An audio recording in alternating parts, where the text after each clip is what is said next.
warahmatullahi wabarakatuh. Alhamdulillahi rabbil alamin. Asyhadu an la ilaha illallah wahdahu la syarika lah, wa asyhadu anna Muhammadan abduhu wa rasul. Allahumma salli ala Muhammad wa ala ali Muhammad wa ashabihi ajma'in. Wa qala Allah ta'ala fi kitabillahil karim ba'da a'udzu billahi minasy syaithanir rajim. Bismillahirrahmanirrahim. Ya ayyuhalladzina amanu ittaqullaha haqqa tuqatih wa la tamutunna illa wa antum muslimun, amma ba'du. Ini sudah masuk, Pak. Colokannya ke yang biru, Bunda. Biru 1, biru 2. Kok enggak, belum masuk ya? Sebentar.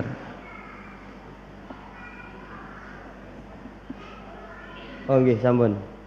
Oke, alhamdulillah.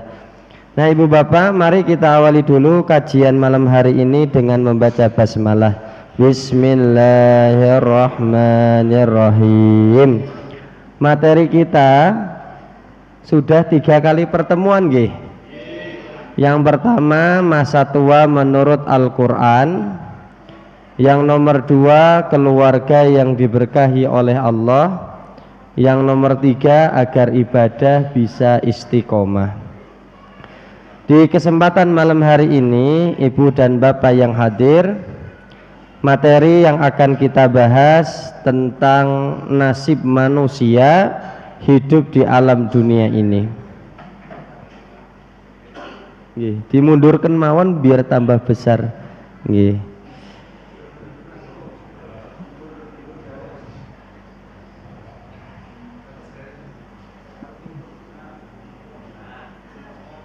Nah,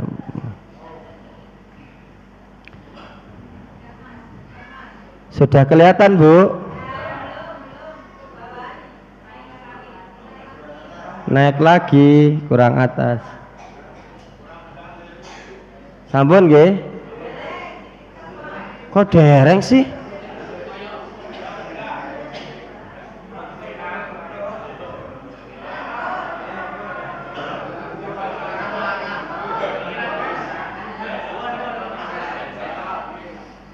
Nih, Bapak Ibu yang insya Allah nah agak sini mungkin miring. Nah, ya sampun. Nah, yang pertama, Ibu Bapak, kita wajib bersyukur kepada Allah karena Allah sudah memberikan kepada kita nikmat hidayah. Nikmat hidayah bisa menjadi seorang muslim itu kenikmatan, bukan kenikmatan sembarangan. Kenapa Pak Dede? Perhatikan Quran surah Al-Qasas ayat 56. Innaka la tahdi man ahbabta walakinnallaha yahdi man yasha. Ya Muhammad, engkau tidak bisa memberikan nikmat Islam ini kepada pamanmu yang engkau cintai, karena nikmat Islam ini ada di tangan Allah, dan Allah berkehendak memberikan kepada orang-orang yang Allah pilih saja. Pamannya Nabi saja yang bernama Abu Thalib, yang mengurus Nabi dari kecil, yang melamarkan Khadijah untuk Nabi, yang mengajari Nabi berbisnis, yang melindungi Nabi ketika Nabi menjadi Nabi dan Rasul. Banyak orang-orang kafir Quraisy menjahati Nabi. Abu Thalib saja yang kedekatannya kepada Nabi sangat dekat sekali, tidak bisa mendapatkan nikmat iman, Bapak Ibu. Ketika Abu Thalib ini sakit, kemudian Nabi Muhammad menjenguk pamannya. Ketika sampai di kamarnya, maka Nabi berkata, ya ammi, wahai pamanku, qul la ilaha illallah, ucapkanlah kalimat la ilaha illallah, kalimatan asyhadu laka biha indallah. Satu kalimat yang apabila paman sebutkan kalimat tersebut, maka besok di akhirat aku akan membela engkau wahai pamanku. Maka di kamar tersebut ada paman Nabi yang lain, yaitu Abu Jahal dan wa Abdullah ibnu Abi Umayyah. Paman yang dua ini juga berkata, ya Abu Talib, atarghabu an millati Abdul Muttalib. Wahai Abu Talib, apakah engkau akan membenci agama nenek moyangmu? Maka sampai wafatnya Abu Talib tidak mendapatkan nikmat Islam, tidak mendapatkan nikmat iman. Dan jenengan orang Baturan, Colomadu, Karanganyar, pernah bertemu dengan Nabi? Ada hubungan darahnya? Agak jauh kayaknya ini.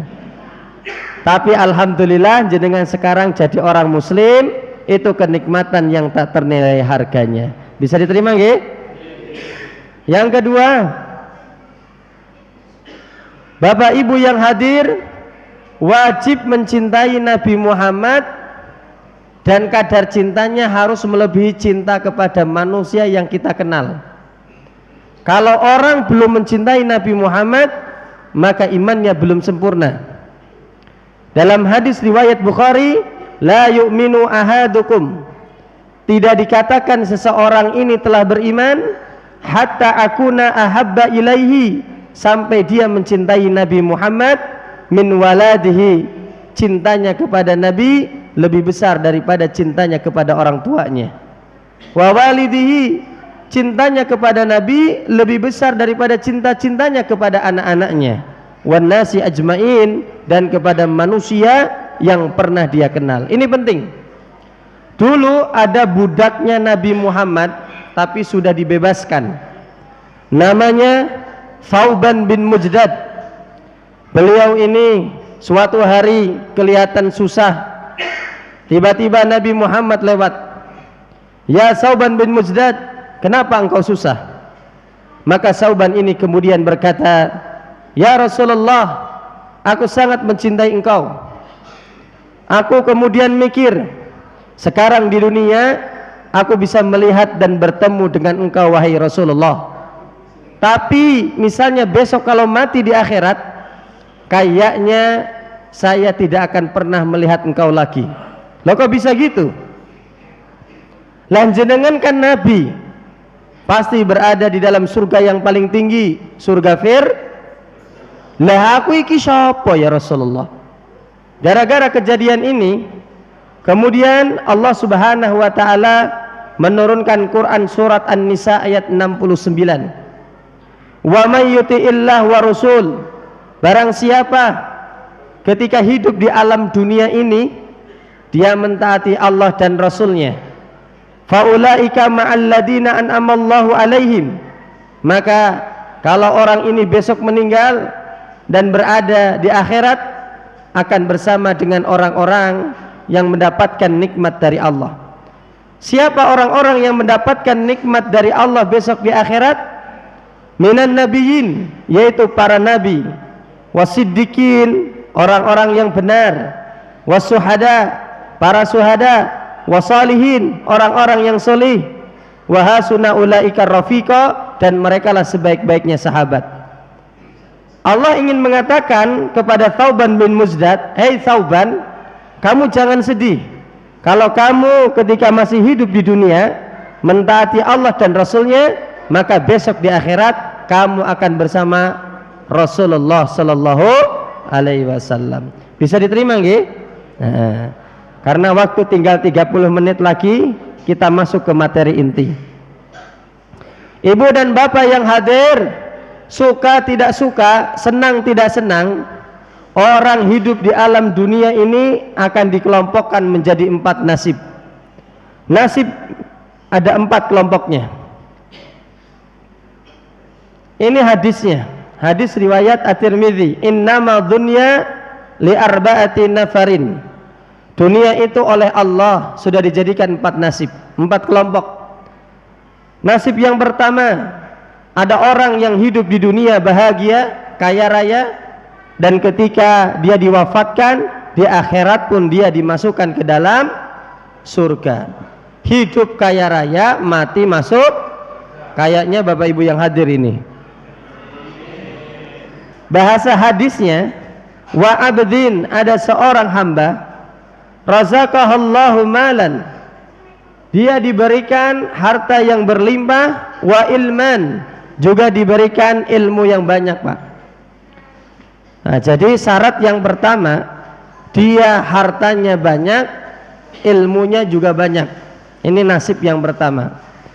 Contohnya siapa? Namanya Utsman bin Affan. Di Madinah saat itu terjadi musim paceklik. Saking beratnya musim ini dinamakan ar-ramad, artinya abu kayu bakar. Karena saking panasnya, kalau ada kayu yang kering terkena sengatan matahari bisa terbakar menjadi abu. Kemudian ada kabar dari kota Madinah, wahai penduduk negeri Madinah, nanti habis sholat subuh akan datang kafilah miliknya Utsman turun dari Syam. Ibu dan bapak, dalam Quran surah Al-Quraisy itu dijelaskan kebiasaan orang Quraisy. Ilafihim, kebiasaan orang Quraisy, rihlah, melakukan perjalanan yang jauh, syita, di musim yang dingin, wasaif, dan di musim yang panas. Perhatikan peta Jazirah Arab, Bapak Ibu.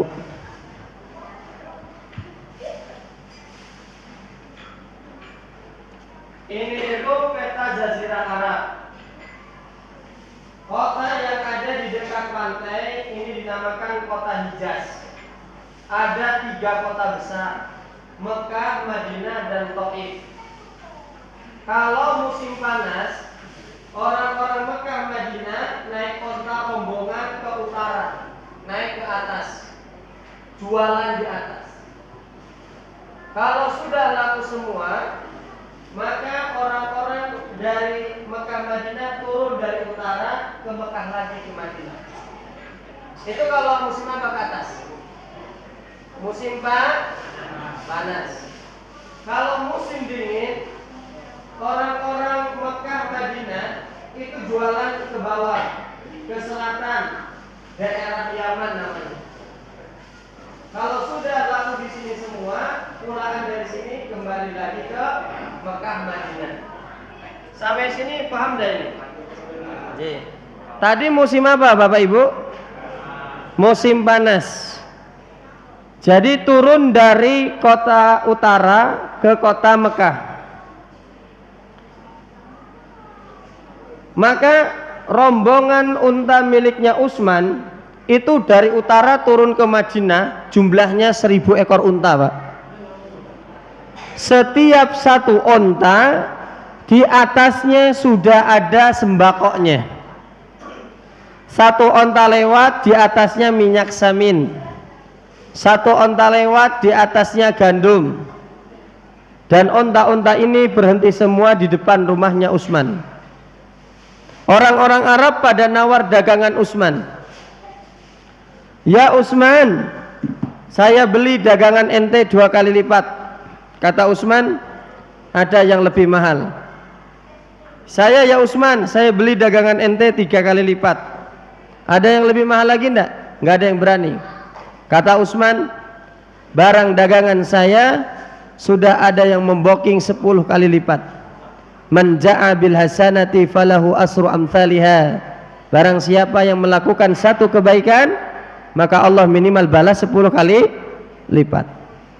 Kata Utsman gini, wahai penduduk Madinah, ini 1000 ekor unta beserta dagangan nempel yang di punuknya, aku sedekahkan semua buat penduduk Madinah yang sekarang tertimpa musim paceklik. Nah, ini contohnya nasib pertama di dunia kaya raya, Bapak Ibu. Urusan akhiratnya gimana, Pak Dede Utsman? Jangan tanya. Utsman itu kalau datang sholat subuh, datangnya sebelum azan, kayak bapak-bapak yang hadir di sini. Jadi sepertiga malam sudah datang ke masjid. Suatu hari ada sahabatnya yang bernama Abdurrahman bin Utsman At-Taimi. Abdurrahman ini berkata, malam hari ini aku akan mengalahkan ibadahnya Utsman. Utsman datang ke masjid, Abdurrahman di belakang. Utsman ini sholat hampir sepertiga malam lebih. Ketika menjelang sholat subuh, Utsman ini baru ruku, sujud dan salam. Lalu Abdurrahman ini gedek-gedek, sholatnya suweman gitu. Lalu tanya, ya Utsman, sampean sholat apa? Saya tadi cuman sholat witir 1 rakaat. Walah, kok suweman? Saya cuman membaca surah Al-Baqarah sampai An-Nas saja. Makanya ucapan beliau, lau taharat qulubukum ma syabi'tum min kalami rabbikum. Seandainya hati manusia itu bersih, maka mereka tidak akan pernah bosan membaca Al-Quran, Bapak Ibu. Dan Utsman bin Affan termasuk al-asrah mubasyirin ilal jannah, 10 sahabat Nabi yang dijamin masuk surga tanpa hisab. Di dunia kaya raya, di akhirat masuk surga. Masuk nasib yang nomor 2. Di dunia dia sengsara, tetapi di akhirat dia bahagia. Bahasa hadisnya, wa abdin razaqahallahu ilman. Oleh Allah, orang ini diberikan ilmu agama yang banyak. Hafalan Qur'annya jos, hafalan hadisnya bagus, bahasa Arabnya oke, ibadahnya sergap. Walam yarzuqhu malan, tapi oleh Allah dia tidak diberikan harta yang berlimpah. Rumah cek kontrakan, motor cek kreditan, gaji nyenen kemis, kemis nyenen, pas-pasan Bapak Ibu. Tapi orang ini berazam di dalam hatinya, ya Allah, seandainya saya diberikan harta yang berlimpah seperti Utsman, saya juga akan membangun masjid, menyantuni anak yatim, membantu orang-orang yang susah. Maka nasib yang nomor 2 pahalanya sebanding seperti nasib orang yang pertama. Bisa diterima nggih? Contohnya siapa Pak Dede? Keluarga Yasir sajalah yang paling gampang. Keluarga Yasir adalah keluarga yang masuk Islam di kota Mekah, yang saat itu Islam masih minoritas di kota Mekah. Yasir masuk Islam, kemudian disiksa oleh kaum Quraisy. Yasir ini dikenakan baju dari besi, kemudian diseret di atas padang pasir, dipaksa suruh murtad, tapi Yasir tidak mau. Disiksalah dia sampai mati di atas padang pasir. Istrinya yang bernama Sumayyah ditusuk di bawah udelnya pakai tombak, tembus sampai punggungnya. Suami istri meninggal gara-gara mereka beriman kepada Allah. Nabi Muhammad lewat dan tidak bisa menolong saat itu karena masih minoritas. Gara-gara kejadian ini Nabi Muhammad itu berdoa, ya Allah, kuatkanlah Islam dengan 2 Umar. Nah, nanti bab ini akan keluar dalam kitab Riyadhus Shalihin di bab pertama. Nah, singkat cerita Bapak Ibu, maka Yasir dan Sumayyah ini meninggal, Nabi tidak bisa menolong. Kemudian mendoakan, beliau berdoa semoga berdua ini masuk ke dalam surganya Allah yang penuh dengan kenikmatan. Bapak Ibu, saya mau bilang, jenengan jangan khawatir dalam urusan rezeki ya Pak. Selama jenengan orang yang soleh, orang yang baik, ketika masih hidup melaksanakan apa yang Allah perintahkan dan menjauhi apa yang Allah larang, pasti jenengan akan dicukupi rezekinya. Saya masih ingat yang disampaikan Ustadz Abu Umar Abdullah. Beliau mengkisahkan ada seorang pemuda ganteng sekali, pemuda Arab, ya sama saya wajahnya 11-12 lah. Ya, so ini mancungnya keluar, saya dilesep longsor ke bawah gitu ya. Pemuda ini lari-lari di kebun, ternyata dia kecemplung di sebuah sumur. Tolong, tolong. Ternyata teriakan dia didengar oleh Pak RT. lalu Pak RT nolong pemuda ini di dalam sumur ini, kemudian pemudanya dibawa ke rumahnya. Sampai di rumah Pak RT dikasih handuk, dan pemuda ini kemudian diberi segelas air susu. Mas, minum dulu coba biar badannya hangat. Matur suwun Pak RT, saya minum dulu ya. Ya, bismillah.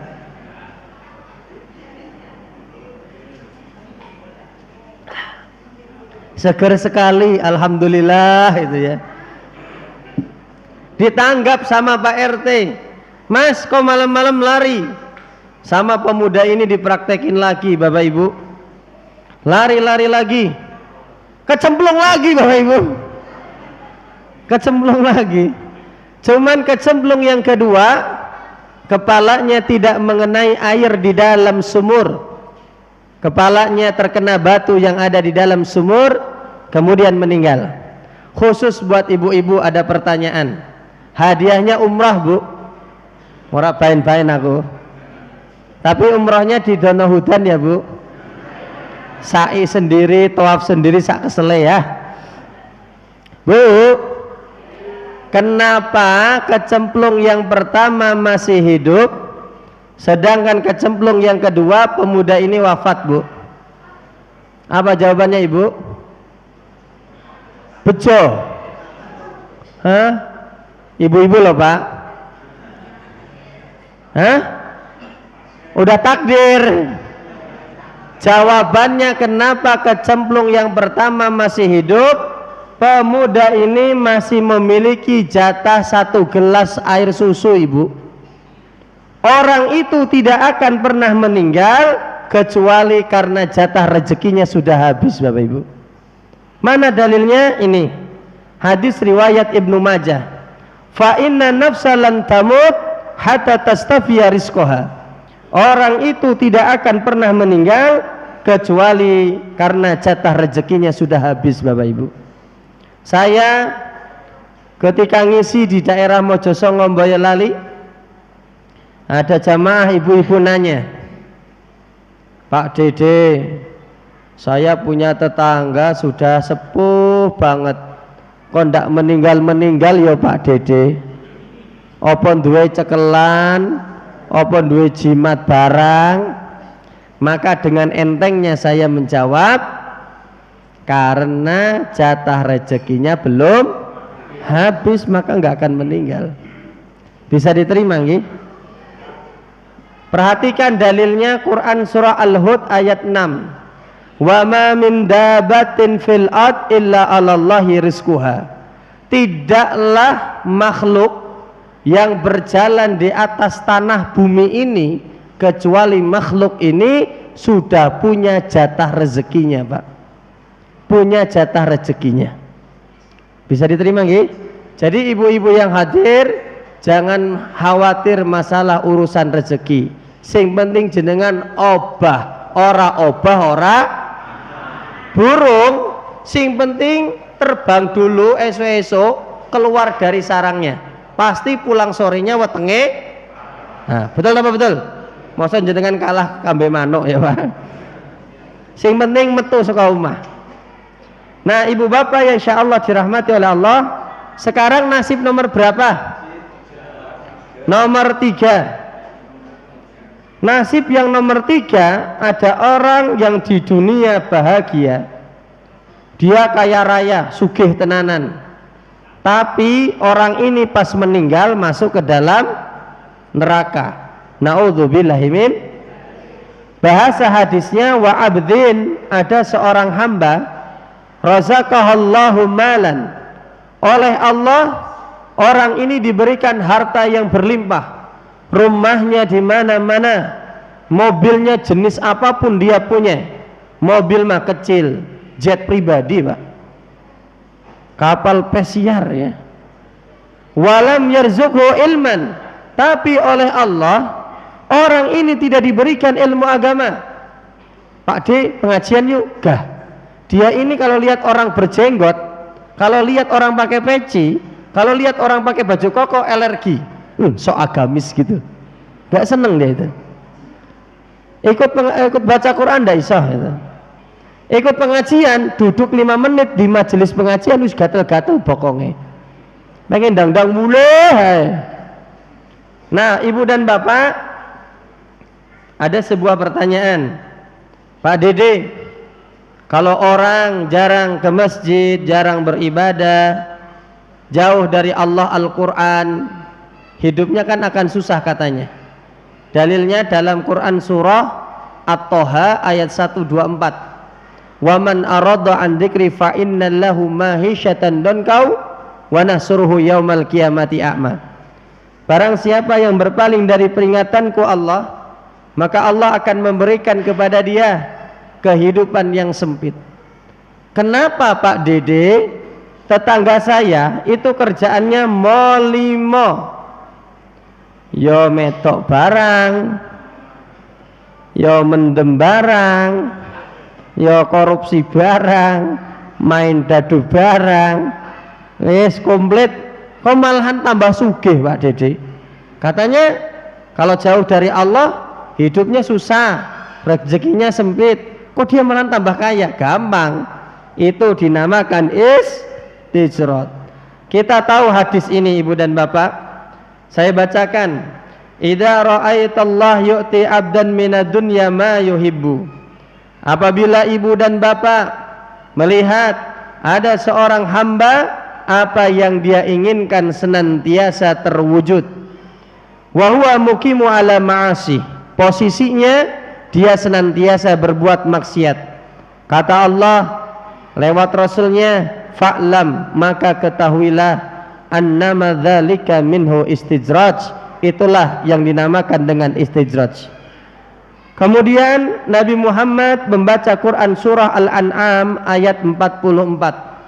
Falamma nasu ma dzukira bihi, kalau ada orang yang sudah lupa dengan masjid, sudah lupa dengan Al-Quran, sudah lupa dengan salatnya, fatahna alaihim abwaba kulli syai, malahan Allah akan bukakan pintu rezeki semakin luas untuk dirinya.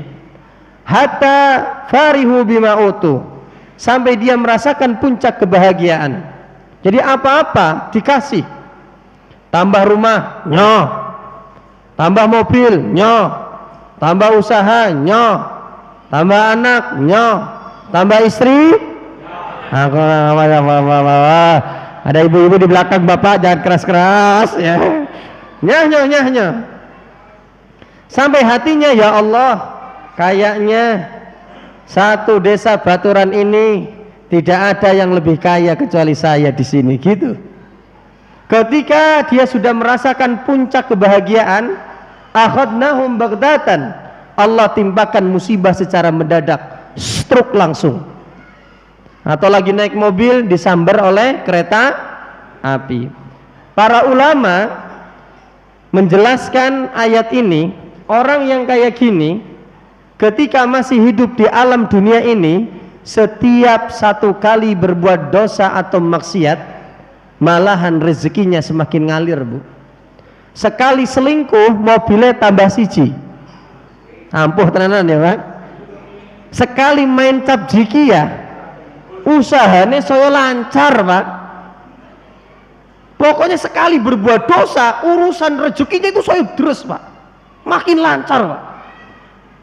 Tapi masalahnya oleh Allah, orang yang kayak gini hatinya itu dikunci, ditutup. Dikasih tahu masalah akhirat, dinasehati oleh ustadznya sampai muntah dalil Pak, Quran hadis gitu ya. Itu mental, rasah nasehati aku, nafsi kue aku abot habis. Jadi hatinya sudah dikunci. Repotnya besok totalannya sama Allah, kan repot itu ya, notaknya terlalu banyak gitu ya.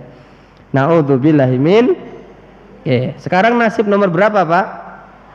Nasib nomor 4. Nasib sing paling apes dewe Pak, sing paling susah apes dewe tur kelenger dewe.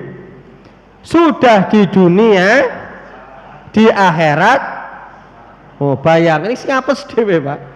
Di dunia tidak kaya-kaya amat, cenderung perekonomiannya susah, ketika mati dimasukkan ke dalam naudzubillahi min dzalik. Bahasa hadisnya ini, wa abdin, ada seorang hamba lam yarzuqhullah malan, orang ini oleh Allah tidak diberikan harta yang berlimpah, wala ilman, juga tidak diberikan ilmu yang banyak. Ibu dan bapak, mohon maaf, bukan bermaksud merendahkan profesi seseorang.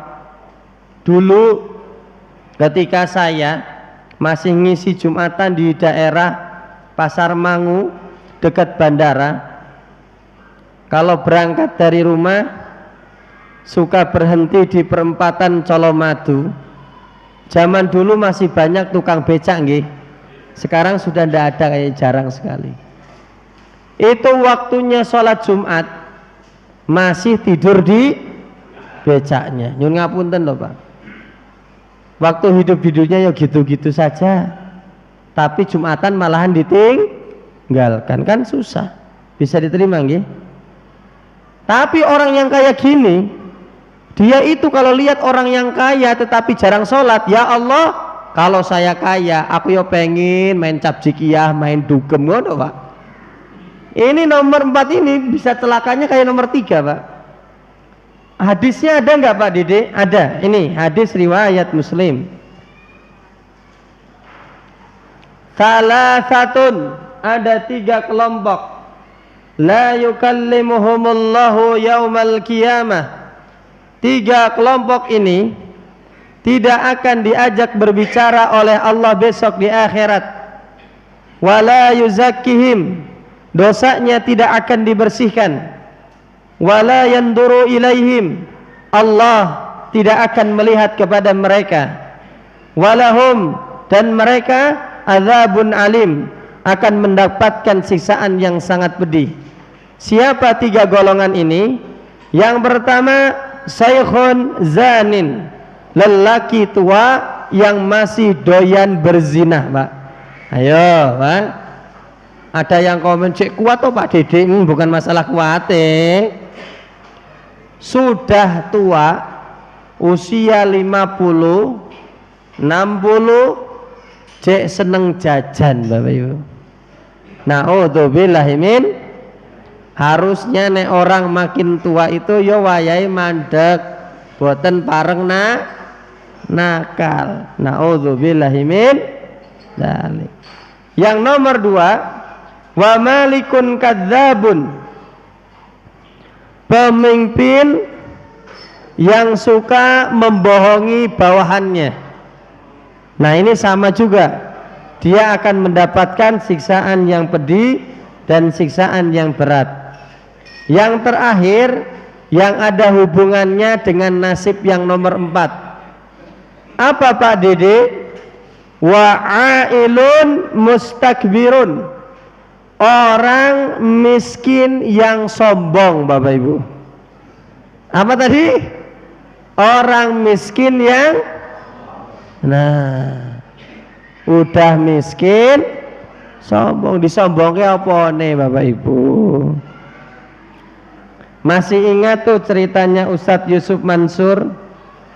Beliau ini ketika lulus SMA punya teman 2 orang, yang satu namanya Yuni, yang satu namanya Novi. Ibu dan bapak,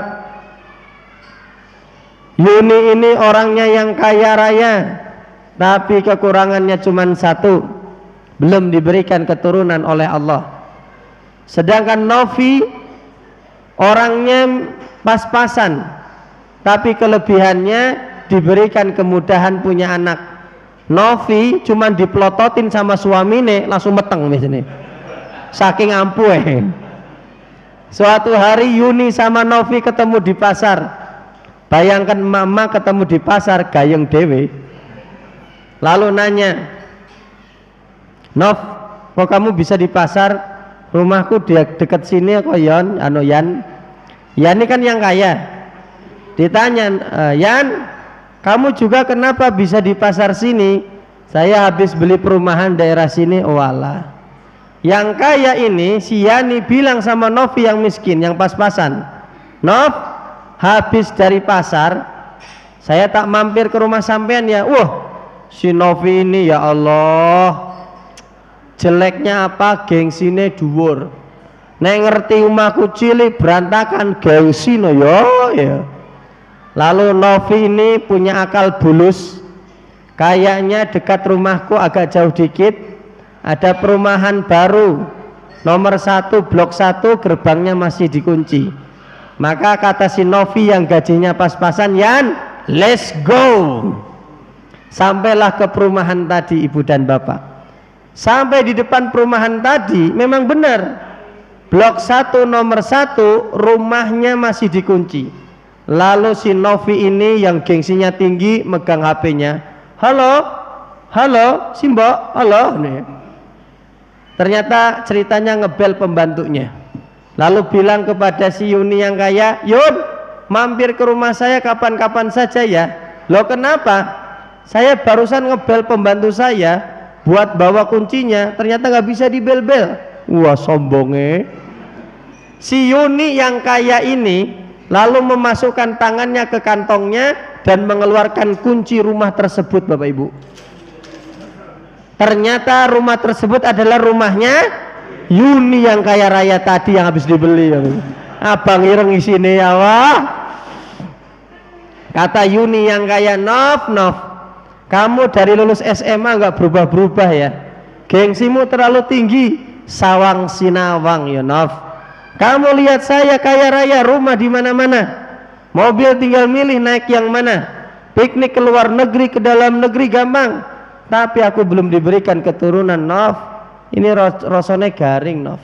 Lah sampean memang suamimu gajinya pas-pasan, tapi itu loh percil-percil yang nomor 1 SD kelas 1, yang nomor 2 masih TK, yang nomor 3 PAUD, yang nomor 4-nya. Jadi kalau naik motor itu kayak Bandung ditata. Masya Allah. Itu anak-anakmu itu lebih berharga dari Pajero saya. Anakmu itu lebih berharga dari rumah gedong saya. Atau gimana? Anakmu 1 barter mobil 1. Pasti kan tidak mau, betul? Nah, makanya anak-anakmu itu yang solih dan solihah khairun minad dunya wa ma fiha, lebih berharga daripada dunia seisinya. Bisa diterima nggih? Nah, jadi rezeki itu jangan dibatasi cuman masalah harta. Alhamdulillahirabbil alamin. Makanya ibu bapak yang hadir, jangan pernah lupa memohon kepada Allah, Rabbana atina fid dunya hasanah wa fil akhirati hasanah wa qina adzabannar. Ya Allah, saya pengen selama hidup saya di alam dunia ini yang 60 sampai 70 tahun bisa hidup yang bahagia versinya Allah ya. Dan kalau besok saya mati di akhirat, saya pun pengen hidup di alam akhirat kehidupan yang bahagia, dan jauhkanlah saya ya Allah dari panasnya api neraka. Alhamdulillah. Sampun nggih? Materinya simpel mawon nggih. Semoga yang sedikit ini bisa bermanfaat. Kita lanjutkan di pertemuan selanjutnya. Ibu dan bapak ada pertanyaan enggak? Monggo. Raketang 1 saja atau 2? Tidak ada? Oke, kalau tidak ada, mari kita akhiri dengan membaca hamdalah dan doa kafaratul majlis. Alhamdulillahirabbil alamin. Subhanakallahumma wa bihamdika asyhadu an la ilaha illa anta astaghfiruka wa atubu ilaik. Wa akhiru da'wana alhamdulillahirabbil alamin. Assalamualaikum warahmatullahi wabarakatuh.